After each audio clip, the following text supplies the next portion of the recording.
ಸ್ನೇಹಿತರೆ, ಮತ್ತೊಂದು ವಿಡಿಯೋಗೆ ಸ್ವಾಗತ ಸುಸ್ವಾಗತ.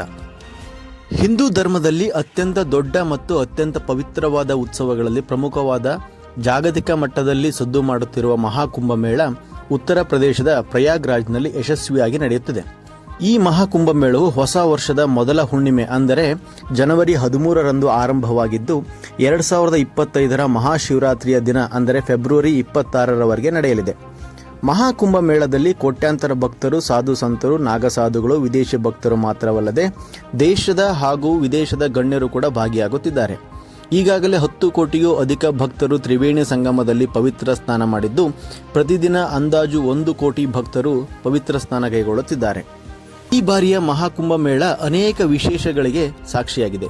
ಇದೀಗ ಗಡಿ ಮೀರಿದ ಪ್ರೀತಿಯನ್ನು ಗೆಲ್ಲಿಸಿ ಪ್ರೇಮಿಗಳನ್ನು ಒಂದು ಮಾಡಿದೆ. ಹೌದು, ಭಾರತದ ವರ ಹಾಗೂ ಗ್ರೀಸ್ನ ವಧು ಮಹಾಕುಂಭಮೇಳದಲ್ಲಿ ದಾಂಪತ್ಯ ಜೀವನಕ್ಕೆ ಕಾಲಿಟ್ಟಿದ್ದಾರೆ. ಈ ಮೂಲಕ ವಿಶೇಷವಾದ ತಮ್ಮ ಪ್ರೀತಿಯನ್ನು ಇನ್ನಷ್ಟು ವಿಶೇಷವಾಗಿ ಭದ್ರಪಡಿಸಿಕೊಂಡಿದ್ದಾರೆ. ಗ್ರೀಸ್ನ ಪೆನಲೋಪ್ ಮತ್ತು ಭಾರತದ ಸಿದ್ಧಾರ್ಥ್ ಪರಸ್ಪರ ಪ್ರೀತಿಸುತ್ತಿದ್ದರು. ಗಡಿ ದಾಟಿದ ಇವರ ಪ್ರೀತಿಗೆ ಕುಟುಂಬಸ್ಥರ ಒಪ್ಪಿಗೆ ಕೂಡ ಇತ್ತು. ಇನ್ನೇನು ಮದುವೆಗೆ ಸಿದ್ಧತೆ ಆರಂಭವಾಗಿತ್ತು. ಆದರೆ ತಮ್ಮ ಮದುವೆ ಸರಳವಾಗಿ ನಡೆದರೂ ದೈವಿಕವಾಗಿ ಹಾಗೂ ವಿಶೇಷ ಸಂದರ್ಭದಲ್ಲಿ ನಡೆಯಬೇಕು ಎಂದು ನಿರ್ಧರಿಸಿ ಪೆನಲೋಪ್ ಮತ್ತು ಸಿದ್ಧಾರ್ಥ್ ಮಹಾಕುಂಭಮೇಳದಲ್ಲಿ ಮದುವೆಯಾಗಲು ನಿರ್ಧರಿಸಿದರು. ಇದಕ್ಕೆ ಪೋಷಕರ ಒಪ್ಪಿಗೆ ಕೂಡ ಪಡೆದುಕೊಂಡರು. ಗ್ರೀಸ್ನಿಂದ ಬಂದ ಪೆನಲೋಪ್ ಕುಟುಂಬಸ್ಥರು ಭಾರತದ ಸಂಪ್ರದಾಯದಂತೆ ಜುನಾ ಅಖಾರದ ಮಹಾಮಂಡಲೇಶ್ವರ ಸ್ವಾಮಿ ಯತೀಂದ್ರಾನಂದ ನೇತೃತ್ವದಲ್ಲಿ ಮಹಾಕುಂಭಮೇಳದಲ್ಲಿ ತಮ್ಮ ಮಗಳು ಪೆನಲೋಪ್ಳನ್ನು ಭಾರತ ಮೂಲದ ಸಿದ್ಧಾರ್ಥ್ಗೆ ಕನ್ಯಾದಾನ ಮಾಡಿದ್ದಾರೆ. ಪೆನಲೋಪ್ ಹಾಗೂ ಸಿದ್ಧಾರ್ಥ್ ವಿವಾಹ ಧಾರ್ಮಿಕವಾಗಿ ಎಲ್ಲ ಶಾಸ್ತ್ರೋಕ್ತಗಳಿಂದ ನೆರವೇರಿದೆ.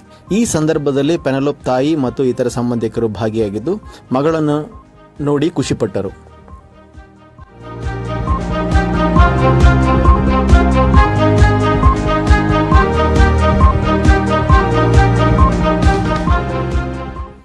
ಮಹಾಕುಂಭಮೇಳದಲ್ಲಿ ಸಾವಿರಾರು ನಾಗಸಾಧುಗಳು ಭಾಗಿಯಾಗುತ್ತಿದ್ದು ಒಬ್ಬೊಬ್ಬರ ಕತೆ ವಿಭಿನ್ನವಾಗಿದೆ. ಈ ಪೈಕಿ ಸುಮಾರು 27 ವರ್ಷಗಳ ಹಿಂದೆ ತನ್ನವರನ್ನೆಲ್ಲ ಕಳೆದುಕೊಂಡಿದ್ದ ನಾಗಸಾಧು ಒಬ್ಬರಿಗೆ ತನ್ನ ಕುಟುಂಬ ಮರಳಿ ಸಿಕ್ಕಿದೆ. ಆದರೆ ಈಗಾಗಲೇ ಆತ ಸನ್ಯಾಸತ್ವವನ್ನು ಸ್ವೀಕರಿಸಿದ್ದು ಕುಟುಂಬಸ್ಥರನ್ನು ಮತ್ತೆ ಒಪ್ಪಿಕೊಳ್ಳಲು ಹಾಗೂ ಅವರ ಜೊತೆ ಹೋಗಲು ನಿರಾಕರಿಸಿದ್ದಾನೆ. ಜಾರ್ಖಂಡ್ ಮೂಲದ ಕುಟುಂಬದ ಸದಸ್ಯನೊಬ್ಬ 27 ವರ್ಷಗಳ ಹಿಂದೆ ತನ್ನ ಮನೆಯನ್ನು ತೊರೆದು ಹೋಗಿದ್ದು ಈವರೆಗೆ ಎಲ್ಲಿಯೂ ಕಾಣಿಸಿಕೊಂಡಿರಲಿಲ್ಲ.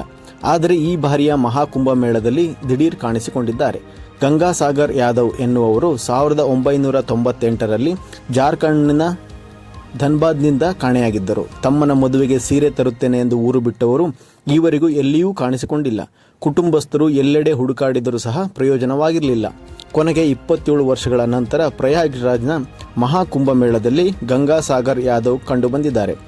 ಕುಟುಂಬಸ್ಥರು ಕೂಡಲೇ ಪ್ರಯಾಗ್ರಾಜ್ಗೆ ಬಂದು ಭೇಟಿಯಾಗಿದ್ದಾರೆ. ಆದರೆ ಗಂಗಾಸಾಗರ್ ಬಾಬಾ ರಾಜ್ಕುಮಾರ್ ಎಂದು ಹೆಸರು ಬದಲಾಯಿಸಿಕೊಂಡಿದ್ದು, ನಾನು ವಾರಣಾಸಿಯವನು, ನನಗೂ ನಿಮಗೂ ಸಂಬಂಧ ಇಲ್ಲ ಎಂದು ಅವರನ್ನು ಮಾತನಾಡಿಸಲು ಅವರೊಂದಿಗೆ ಹೋಗಲು ನಿರಾಕರಿಸಿದ್ದಾರೆ.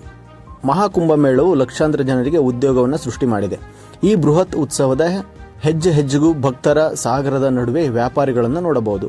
ದಿನನಿತ್ಯದ ಅಗತ್ಯ ವಸ್ತುಗಳು, ಆಹಾರ ಪದಾರ್ಥಗಳು, ದೇವರಿಗೆ ಸಂಬಂಧಿಸಿದ ವಸ್ತುಗಳು, ಅಲಂಕಾರಿಕ ವಸ್ತುಗಳು, ಹೀಗೆ ಅನೇಕ ರೀತಿಯ ವ್ಯಾಪಾರಿಗಳು ಇಲ್ಲಿ ಜೀವನ ಕಟ್ಟಿಕೊಂಡಿದ್ದಾರೆ.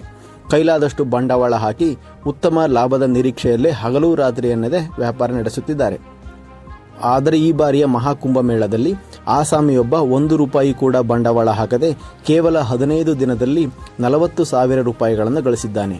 ಆಶ್ಚರ್ಯ, ಆದರೂ ಇದು ಸತ್ಯ. ಹೌದು, ಮಹಾಕುಂಭಮೇಳದಲ್ಲಿ ಯುವಕನೊಬ್ಬ ಹಲ್ಲು ಉಜ್ಜುವ ಬೇವಿನ ಕಡ್ಡಿ ಮಾರಾಟ ಮಾಡಿ ಈಗಾಗಲೇ 40,000 ರೂಪಾಯಿ ಗಳಿಸಿದ್ದಾನೆ. ಮಹಾಕುಂಭಮೇಳಕ್ಕೆ ಬರುವ ಕೋಟ್ಯಾಂತರ ಭಕ್ತರಲ್ಲಿ ಹಲವರು ತಮ್ಮ ದಿನನಿತ್ಯದ ಬಳಕೆಯ ವಸ್ತುಗಳನ್ನು ಮರೆತು ಅಥವಾ ಜೊತೆಯಲ್ಲಿ ಯಾಕೆ ಎಂದು ಬಿಟ್ಟು ಬಂದಿರುತ್ತಾರೆ. ಪ್ರಯಾಗ್ರಾಜ್ನಲ್ಲಿ ಕನಿಷ್ಠ 2 ದಿನ ಕಳೆಯುವ ಅವರು ಪ್ಲಾಸ್ಟಿಕ್ ಬ್ರಷ್ಗಳ ಬದಲಿಗೆ ಹಲ್ಲು ಉಜ್ಜಲು ಕಡಿಮೆ ಬೆಲೆಯ ಬೇವಿನ ಕಡ್ಡಿಗಳನ್ನು ಆಯ್ಕೆ ಮಾಡಿಕೊಳ್ಳುತ್ತಾರೆ.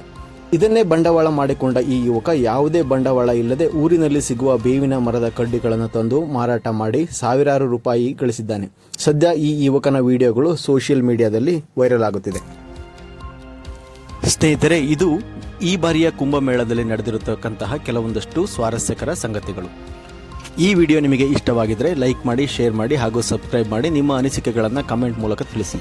ಧನ್ಯವಾದಗಳು.